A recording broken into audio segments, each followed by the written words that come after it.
Bien chers amis, loué soit Jésus et Marie. Nous voici au 3e dimanche de l'Avent. Ce dimanche est celui de la joie qui fleurit dans le désert. Ce n'est pas n'importe quelle joie, mais celle qui annonce aussi la venue du Prince de la paix. Le prophète Isaïe nous dit « Le désert et la terre de la soif, qu'ils se réjouissent. Le pays aride, qu'il exulte et fleurisse, qu'il se couvre de fleurs des champs, qu'il exulte et crie de joie. » C'est aussi, on peut dire, la joie de Jean-Baptiste.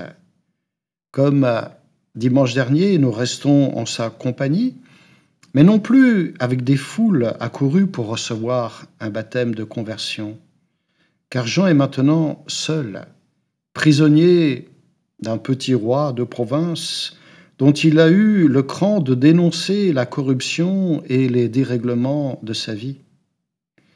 Dimanche dernier, nous avons entendu sa prédication. Son message était aussi dérangeant pour les autorités en place. Comme cela arrive souvent en pareilles circonstances, il a été arrêté, il a été mis en prison. Et n'ayant plus aucun contact avec ce Jésus qu'il annonçait, il envoie donc ses disciples. Nous nous souvenons qu'il avait annoncé et présenté Jésus comme celui qui vient, mais aussi comme un juge redoutable, avec une hache à la main pour déraciner les pécheurs et même les jeter au feu. La seule issue pour échapper à cette catastrophe, c'était de recevoir le baptême qu'il proposait. Ce n'était pas encore le baptême chrétien, mais simplement le signe d'un engagement résolu vers la conversion. Or, avec Jésus, c'est tout à fait autre chose qui se passe.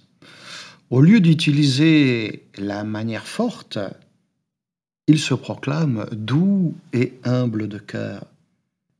Il fait bon accueil aux pécheurs, il va jusqu'à leur pardonner. Le comble, c'est qu'il fréquente aussi des Romains, c'est-à-dire des païens. Alors Jean-Baptiste va dire à ses disciples, peut-être un peu désemparés par cette attitude, qui ne correspondait pas à ce qu'ils avaient entendu de Jean-Baptiste lui-même, qu'ils aillent poser la question à Jésus. « Es-tu celui qui doit venir ou devons-nous en attendre un autre ?» Et pour nous, il s'agit de réentendre les paroles de Jésus quand il dit « Allez rapporter à Jean ce que vous voyez et entendez. Les aveugles voient, les boiteux marchent, les morts ressuscitent. La bonne nouvelle est annoncée aux pauvres. » Jésus apporte pour preuve qu'il est bien le Messie attendu, non pas des considérations spirituelles ou des enseignements éthiques comme beaucoup de prédicateurs à son époque, mais il signale que ses actes et ses gestes sont des actes concrets de libération de l'homme. Il vient pour libérer l'homme et pour le sauver.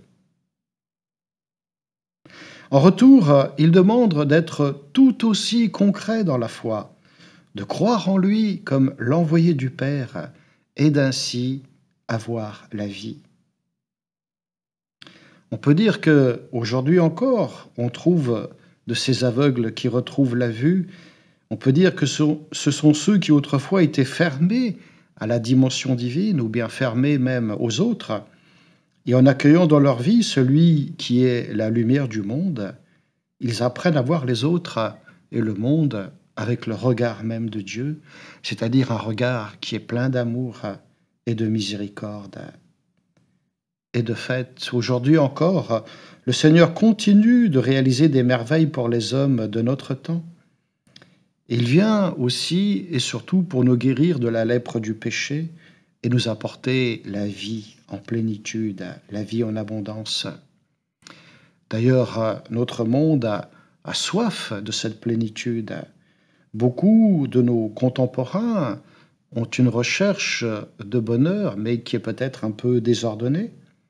Ce qu'il faudrait, c'est leur permettre de côtoyer des gens qui ont vraiment soif de Dieu. Un peu comme dans la petite histoire qui dit comment faire boire un âne qui n'a pas soif. Eh bien, comment faire ?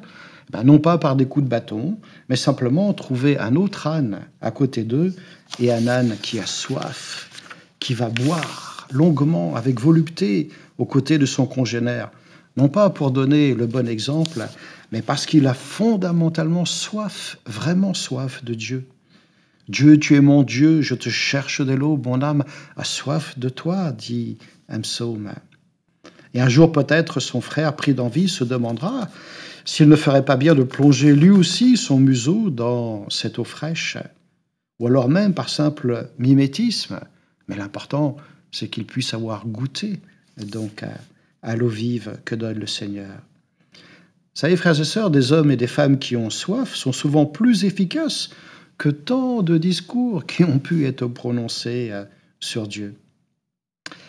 Oui, Seigneur Jésus, tu es le Fils de Dieu, nous te rendons grâce. Chaque dimanche, tu es notre paix et chaque dimanche, tu viens partager notre vie. C'est toi que nous allons recevoir comme l'Emmanuel, Dieu avec nous, Dieu avec les hommes. Béni sois-tu pour cette tendresse que tu ne cesses de nous manifester. Amen.